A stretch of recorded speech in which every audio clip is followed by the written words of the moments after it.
It's been a month since Kenya's contested presidential election, but now there are signs that the ethnic violence has gained a momentum which will be very hard to stop. Over 800 people have now been killed, and while the two rival leaders continue to talk, there are few signs of any end to the violence. So, how did a once peaceful country turn into a tinderbox of tribal killings? The BBC's Karen Allen has a special report tonight from Nairobi.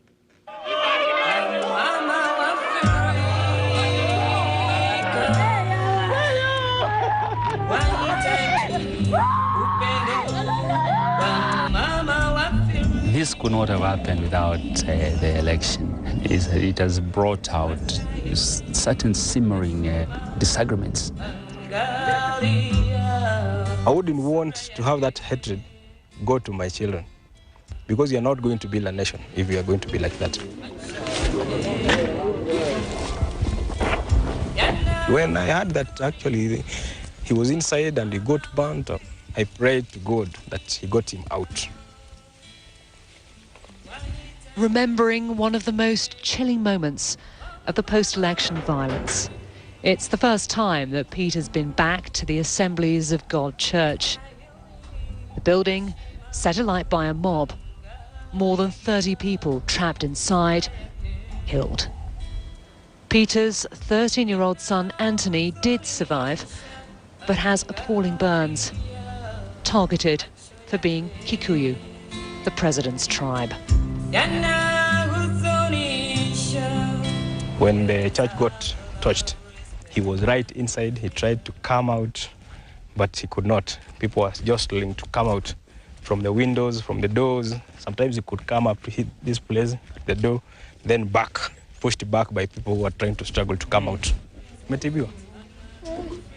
So I'm trying to tell him it was a political contest, but it did not have reached where it reached. So the solution is being sought, and I'll talk to him systematically.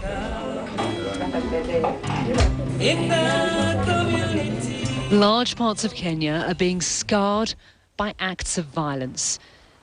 You see the aftermath of the destruction all around. Rival communities at war. In just a matter of weeks, Kenya has been transformed. One of Africa's most stable states, proud of its cultural diversity, has been thrown into chaos. And you see it here in the Rift Valley, home to more than 3 million people from different tribes living side by side. Now the place has fractured along ethnic lines, pitting neighbour against neighbour, deepening divisions. It's ignited old rivalries. Scores are being settled about land, power and wealth. Tribe now being used as the language of hate. If you quote economic marginalization in the language of ethnic discrimination, it resonates easier with the simple people on the ground. And that's why it has acquired the ethnic dimension. At independence, this land was carved up. Kikuyu settlers moved in, much to the anger of the people already here. They learned to live together, intermarried, and moved on. But now old land disputes have been revived. It's actually about the end of a social contract. And it's a contract which was in many ways shaky from the very beginning, between people considered foreigners and people considered indigenous to this place, so people who consider themselves indigenous to the Rift Valley. And on the day that the results were announced, that the presidential election results were announced, that contract seemed to end. Kenya is tearing itself to pieces. Its politicians delivered chaos instead of a free and fair election. Instead of the tallying of votes was a shambles. The chair of the Election Commission under pressure to release a rushed and questionable result. Within minutes, Mwai Kibaki was sworn in for a second term.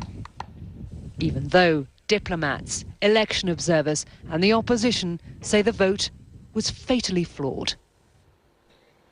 We have done our nation proud and set a good example for the rest of the continent through the conduct of free and fair elections.